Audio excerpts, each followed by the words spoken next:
Janganlah ketawa. Jap. Sembang santai jom. Kita kupas sampai pandai. Hai, saya Syafiqah. Saya Hanisa. Saya Afika. Korang rasa kan, orang luar tahu tak apa tu failure analysis? Saya rasa dia orang tak tahu. Saya pun tak tahu. Before saya kerja dekat Mimos pun, saya tak berapa familiar lah FA tu apa. Betul. Hanisa, kos apa dulu? Dulu saya kos mekatronik. Mekatronik. Mika? Saya petrochemistry. Akak? Microelektronik. Ada kaitan lah. Macam korang paling macam kaitan lah setakat ni. Korang Masa macam apply tak pun ada saya rasa macam apa relation saya apply this failure analysis, tapi saya fit for the position. So that's why saya apply. So bila saya dah masuk failure analysis ni, baru saya tahu betapa pentingnya failure analysis ni dalam semiconductor industry. Ya, sebab not only kita tahu pasal semiconductor, kita juga kena ada ilmu dan knowledge on material analysis. Okay, jap. Before kita go deep, let me explain dulu apa tu failure in semiconductor. Okay. So it's actually apabila satu device ni dia tak function seperti yang di-expect ataupun tak meet dia punya specification. Dekat situ kita tahu device tu ada something wrong. So kita dekat sini lah yang akan nak find out, investigate what is the failure yang jadi dekat sampel kita nak, tu. nak find out what is the what went wrong and where it went wrong. Betul. Macam CSI. Betul. Betul macam Kita CSI. Kita lah. So sekarang ni kita dekat Mimos, kita ada actually kita ada 3 tools ataupun department lah ataupun teknik untuk investigate failure tadi tu. Yang pertama electrical failure analysis, and then kita ada apa lagi? Physical lab. And kita ada material analysis lab. Betul. Okay, ini adalah dia punya macam standard flow dia lah. Okay. Bila customer, at first customer akan hantar sampel yang fail ataupun yang ada something wrong tadi tu lah. So apa yang kita buat pertama adalah kita buat dia punya electrical verification dulu ataupun failure localization dulu dekat electrical lab. Which is saya sebagai FA engineer dekat electrical lab, saya akan ambil sampel tersebut and then kita akan go through beberapa proses guna beberapa instrumen. Okay, so for example, selalunya sampel jenis apa yang selalu dapat?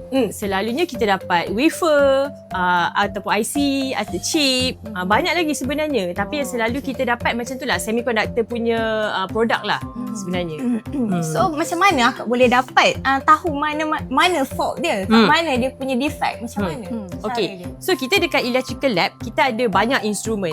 Apa yang kita buat, contohnya lah lab kita ada TEM, PEM, 3D, 2D, X-ray. Daripada situ kita akan detect hotspot. Hotspot tu yang menunjukkan apa masalah dia. Sama ada contohlah, selalunya fault yang kita akan dapat adalah short circuit ataupun leakage current dan banyak lagi sebenarnya. Daripada situ kita dah dapat hotspot tadi, baru kita hantar sampel tu kepada next process, kepada lab which is Hanisa. physical analysis lab. So dekat sini kita akan analyse dekat hotspot location yang kita dapat daripada electrical lab tu. Kita akan analyse dekat situ ada defect apa dekat bawah, yang jadi dekat bawah tu. Sama ada contoh defect yang selalu our lab investigate is contohnya crack, delamination, void, macam lubang-lubang. Okay, so for my equipment, analysis yang saya buat is cutting the sample. So for simple, to put it in simple term, okay, ini macam operating theatre. Macam doktor medik lah. Macam doktor medik. Kita doktor juga tapi dekat lab. Kan? Kita doktor juga tapi kita dekat lab, which is I am the surgeon yang saya akan bedah the sample to check what is inside. Okay. Oh, so maksudnya dia macam contohnya kita ada cyst lah kan. Betul. So kita dah tengok daripada MRI ada kat situ. So Betul. Hanisa sebagai surgeon tu akan cut and check dekat mana. Kat dalam tu. And betul. berapa severe the problem. Berapa severe, the berapa defect besar, inside. and kita akan dapatkan that information untuk bagi tahulah like the defect yang kita dapat, analysis daripada failure analysis yang kita buat is void, is delamination, is crack. So itu yang kita akan bagi tahu the customer lah the final result. And then usually if the sample from hotspot location, dia punya defect, dia punya sample tu kecil and the defect is very small juga. So that's why kita akan go for another process which is lamella preparation. Lamella preparation ni kita akan cut sampel tu sangat tipis and sangat kecil, so that kita boleh hantar further analysis dekat equipment yang high resolution untuk Tapi check. kan, kejap nak interrupt. Lama tak selalunya nak cut jadi thin layer tu kan? Lama tak? Okay, so selalunya kalau kita buat cut yang bedah biasa je, itu macam dalam sejam je. Okay, so for lamella preparation minimum 4 jam kita akan ambil. lama. Lamella preparation tu berapa size dia selalunya? Selalunya size dia, minimum size kita akan ambil 10 micron darab 5 micron. Tipis dia less than 100 nano. Oh, okay. Okay. So and then daripada lamella preparation ni lah kita adalah sample preparation untuk equipment TEM. So basically FIB ni, focus ion beam ni, dia adalah electron microscope and dia boleh buat cutting juga, pembedahan juga. Macam 2 in 1 lah sebenarnya kan. That's Dia why boleh kita tengok, panggil dia boleh dual bedah. beam. Okay. Dual beam. And Afika, then dekat lab Afika pula kan? So dekat lab saya pula kita ada transmission electron microscope. So as you know dekat MIMOS sekarang kita dah acquire a new TEM 300 kV yang boleh high resolution sampai 60 picometer.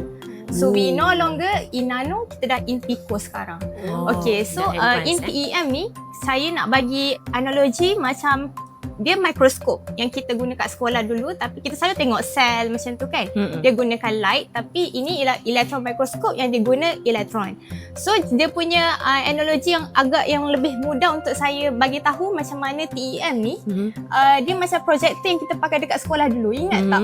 Dia transparent paper yang cikgu, film tu kan? Film tu cikgu letak, lepas tu dia akan projected out kan. Macam tu juga lamella yang Hanisa dah prepare tadi. Saya akan transfer into TEM. Lepas tu kita akan gunakan elektron, kita akan transmitted through, dan dia akan projected out what is the defect dekat sampel tu. So bila defect dia sangat kecil, less than macam 10 nanometer, kita akan go for TEM. Dan dari situ juga kita boleh buat material analysis. Dia ada EDS, energy dispersive spectroscopy, yang kita boleh tahu elemen apa yang dekat defect tu. So daripada elemen tu contohnya macam carbon, nitrogen, Banyak silicon, lah, kan? macam-macam. Ada tak macam EDX ada kat lab Fika kan? Ada tak macam equipment lain yang sama macam EDX tapi maybe lain? Okay. So in material analysis, not only EDS, kita juga ada TOFSIM, OJ, ada juga XPS. So Ada for banyak. example, XPS ni, X-ray photoelectron spectroscopy ni, dia punya information depth sangat cetek, iaitu 6 nanometer top. So bila kita ada macam contohlah, sampel kita ada contamination, kita memang perlukan SPS untuk tahu elemen apa yang contribute to the contamination. Macam ada defect ke, ada ada benda something wrong lah something masuk wrong lah. ke dalam dia kan. Ada macam elemen yang tak sepatutnya ada dekat situ. That's why kita ni macam we are all complement each other. Betul, kita punya proses, link. we Kita link each berkaitan other lah. bersangkut paut lah. Maybe kalau orang dengar ni dapatlah idea apa tu sebenarnya failure analysis, apa yang kita dekat MIMOS ni buat. So basically kita detect failure yang jadi dekat sampel. Betul. Kita macam detektif yang mencari apa yang menyebabkan sampel tu fail. So dekat sini kita celebrate lah failure tu. Sebenarnya kan kita Itu yang sebenarnya itu yang kita celebrate peliknya. failure. Bila kita jumpa defect dan failure tu, Kita Kita happy. happy. Kita Kita excited tau bila excited. jumpa. Macam Kak Afika kita dah jumpa. Sebab so, betul, kita orang betul. related. So that's why bila dah jumpa defect macam barulah lega. Kalau kita jumpa defect barulah kita macam, berjaya. Kalau tak That's jumpa why. tu yang jadi macam kita macam Kenapa tak Kenapa jumpa? Kenapa macam tu kan. Betul. Tak tidur malam lah kan. kiranya. Betul. Some people thinks that defect tu bukan perkara yang good for them, tapi Dekat some sana, cases it's good for us. Good for us. Okay, itu je dari kami. Bye.